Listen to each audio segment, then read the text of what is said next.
अच्छा भाभी जी आ गई। सूरज जी आप एक काम करो, ये कॉन्ट्रैक्ट पे फटाफट फटाफट साइन कर दो और तब तक मैं भाभी जी को ये 80,000 रुपए का चेक देता हूं। ये रही भाभी जी। सूरज,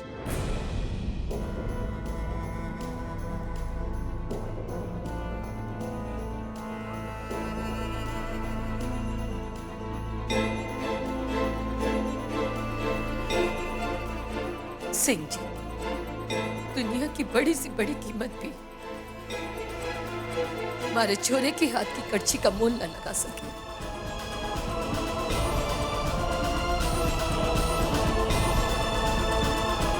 आपका प्रस्ताव बहुत अच्छा है, पर मारा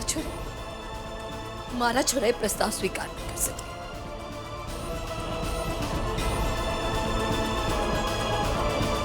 है ना सूरज? जी बाबा।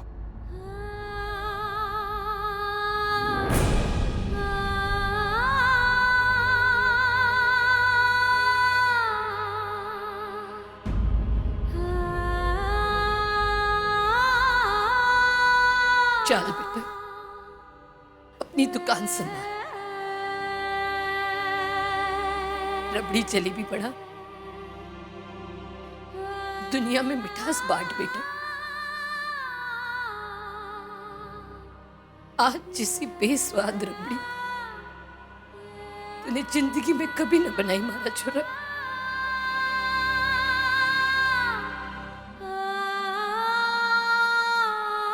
खुश रह।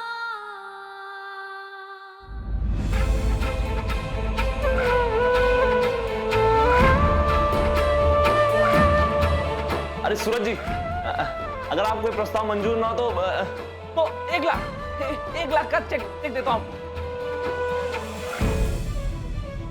चल छोरा। सूरज जी भाभी अरे 1 लाख कर दूं? सुनिए तो 1.5 लाख, 1.5 लाख, अरे सुनिए तो।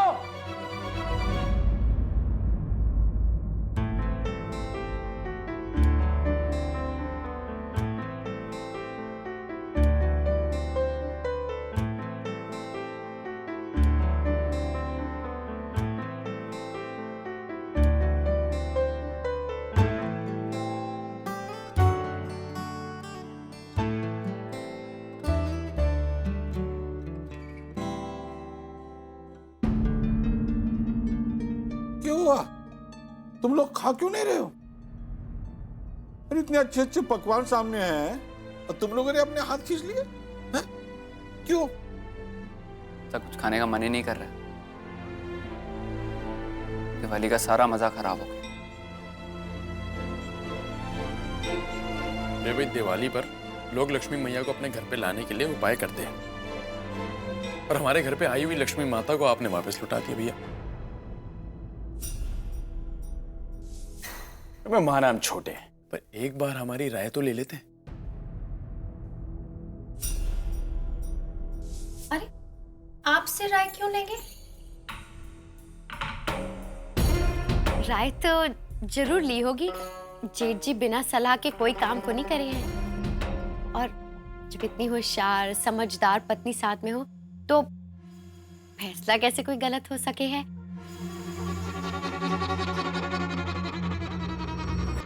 पढ़े लिखे होने का कुछ तो फायदा होता ही है ना भाभू?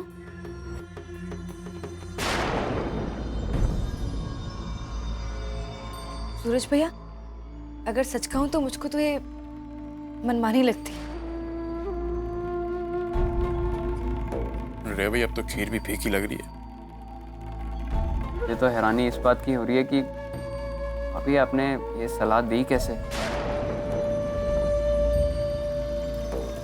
मुझे तो लगता है कि भैया की तरक्की रुक गई है।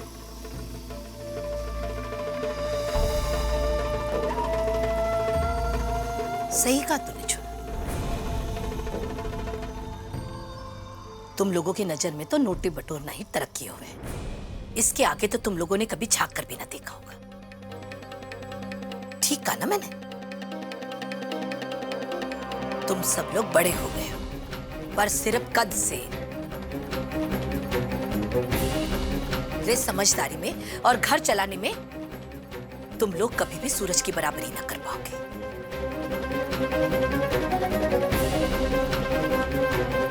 एक बात कान खोलकर सुन लो और समझ भी लो कि सूरज इस घर का बड़ा बेटा है, और बड़ा बेटा होने के नाते तुम सबको ये सफाई देने की जरूरत ना है उसे कि उसने ऐसा क्यों किया। और हाँ, तुम सब लोग जो अपना मान भूलकर अपनी भाभीसा को कोस रहे हो ना, मैं उसका धन्यवाद करती हूं।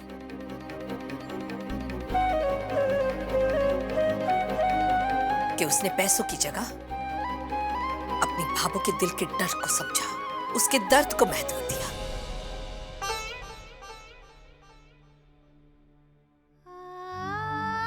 अपने पति की खुशी को महत्व दिया। और सूरज ने एक गलत फैसला लेने से रोक दिया। और हाँ, ये जो फैसला था ना, ये मारा था।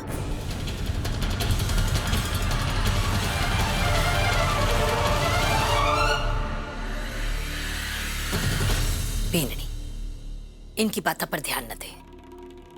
तूने जो किया है सही किया है।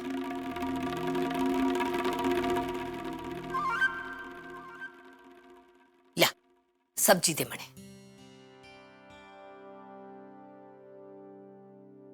अरे तुम्हारी भाभो ने जो कहा वो सही कहा।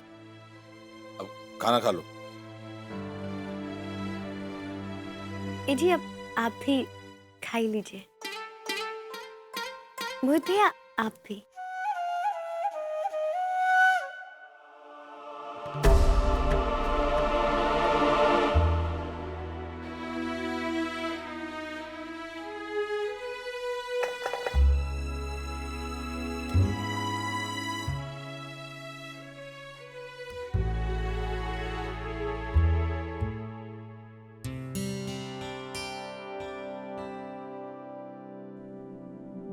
अरे अरे अरे संध्या जी, क्या कर रहे हैं आप?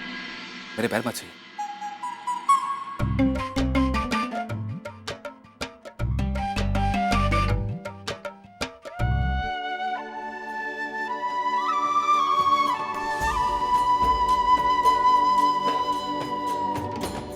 संध्या जी, आज मैं अपने दिल से थैंक यू कहना चाहता हूँ आपको।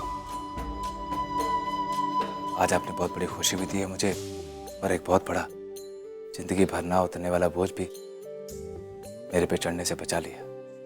आपके पिताजी ने जो वो बहन के रूप में मुझे एक जिम्मेदारी सौंपी थी, उसे पूरी करने से चूक जाता। आज मैं बहुत खुश हूं संध्या जी।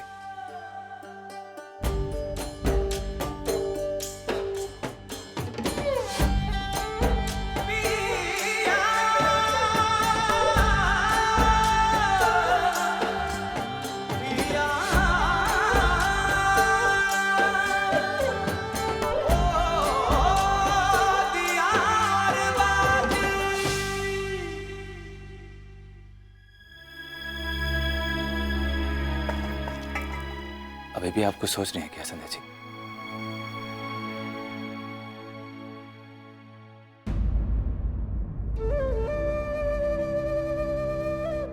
सूरज जी, मैंने आपको हाँ तो कर दी है,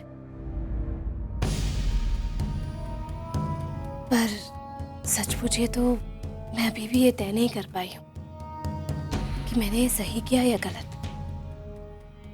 सूरज जी, पहला झूठ आने वाले कई झूठों की मां बन जाता है, जिससे बाद में कई और झूठ जन्म लेते हैं। कैसे कर पाएंगे हम ये सब? जानता हूं संध्या जी कि हम दोनों को तब तक तकलीफ होती रहेगी जब तक हम पूरी बात भाभो को नहीं बताते थे, पर आप निश्चिंत रहिए, सही समय आने पे हम बाबू को सब कुछ सच सच बता देंगे। मगर मेरी बात का यकीन कीजिए संध्या जी, एक अच्छे काम के लिए बोला कि एक झूठ भी कई बार 100 सच के बराबर होता है। आप मेरी बात का यकीन कीजिए, इस वक्त हम जो कर रहे हैं वही एक सही रास्ता है। और ये मौका हमें अपने आप नहीं मिला, बल्कि ईश्वर ने दिया हमें। और ईश्वर हमें कभी कोई गलत रास्ता थोड़ी ना दिखाएंगे संध्या जी।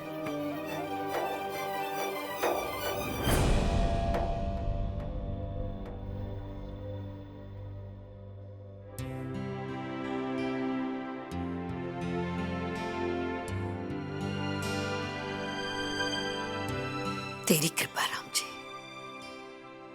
जो सही समय पर मैंने अक्कल दे दी। और दिवाली के दिन हमारी छोरी की जिंदगी में अंधेरा होने से बच गया। खुश रहे। बस संध्या जी, अब आप और कुछ नहीं बोलेंगी। बहुत होगी सच और झूठ की लड़ाई। आप बस अपना ध्यान यहां वहां भटकाने की बजाय सिर्फ पढ़ाई में लगाएं। और आपको मुझसे वादा करना होगा कि अब चाहे जितनी भी मुश्किल आए, आप पीछे नहीं हटेंगे। और ये बिल्कुल नहीं कहेंगे कि सूरज जी मुझसे नहीं होता। चुपचाप मेरी बात मानेंगे और रोज कॉलेज जाएंगे और ध्यान से पढ़ाई करेंगे, बस।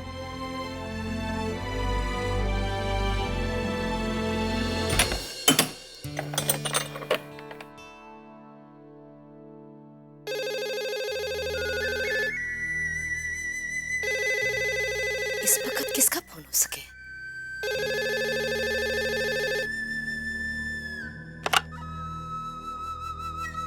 हेलो,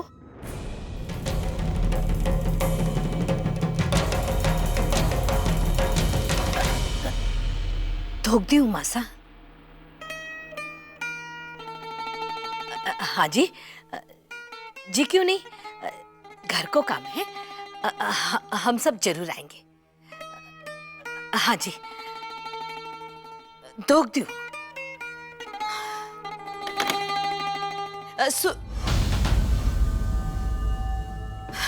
ना ना, रात बहुत हो गई है। सूरज और संध्या बिन्नी ने सुबह बता दूंगी कि गांव में ब्याह मंडिया है। हाँ। मैं वादा करती हूँ आपसे कि मैं पीछे नहीं हटूंगी।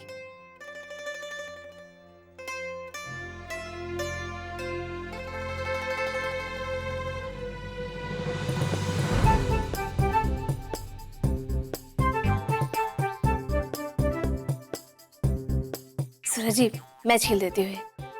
संध्या जी, ये आखिरी वाला मैच खेलूंगा। मैं क्यों नहीं सूरज जी, मैच खेल देती हूँ। संध्या जी, आपने शुरू किया, खत्म मैं करूंगा। आइए। नहीं सूरज जी, मैं छोड़िए ना।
425, 126।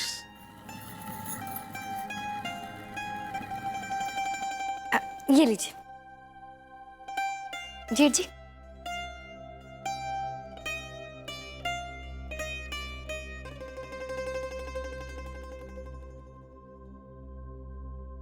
ए विक्रम, कल जो तूने कहा था ना, हमारा मन खुश हुआ कि थारी दुकान अच्छी चल रही है।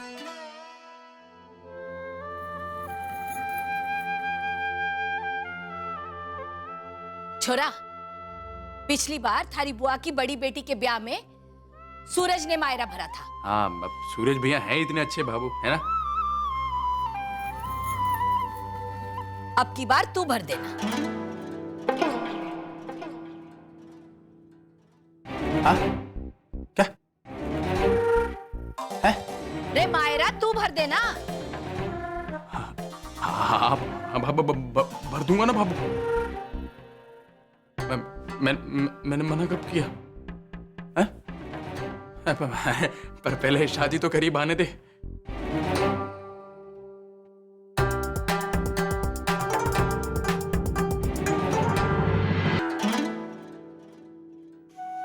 रे छोरा, ब्याह तय हो गया है ना? जदी तो बात कर रही हूं ना मैं। हफ्ते भर बाद ब्याह है।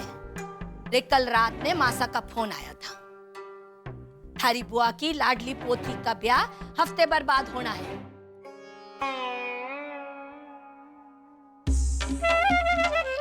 मामा मामी होने के नाते मायरे का खर्चा तो उठाना ही होगा ना। रहने देना बाबू, मैं भर दूंगा मायरा। ना सूरज, विक्रम ही करेगा। ले, रख दे, जा।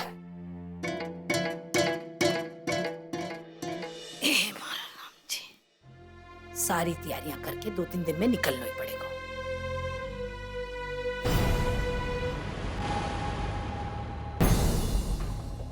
गांव जाना है, पर इस वर्ष संध्या जी कैसे जा सकती हैं? उनका नाइट कॉलेज तो आज से शुरू हो रहा है और वो अभी से छुट्टी कैसे ले सकती हैं?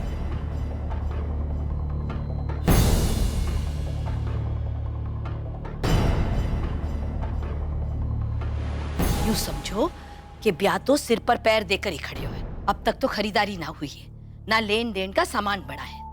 संध्या बीननी, इस बार लेन देन के कपड़े तो सारे तुझे ही सिलने हैं।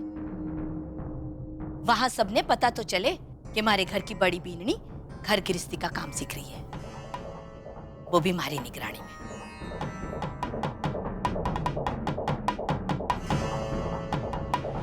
भाबो,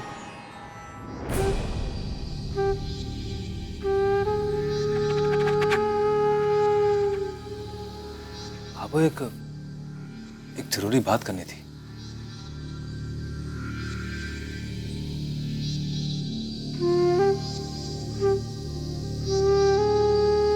भाबो,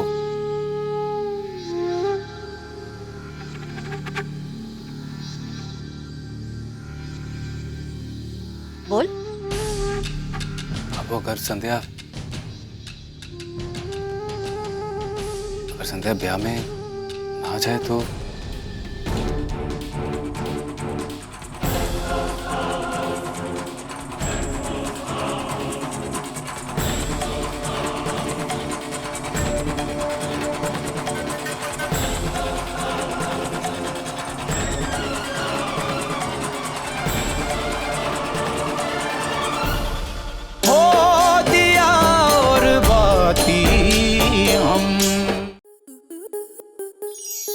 आपके मनोरंजन पर अब नहीं लगेगा कोई ब्रेक। स्टार प्लस के बेहतरीन शोज देखने के लिए लाइक, शेयर और सब्सक्राइब करें स्टार प्लस यूट्यूब पेज को।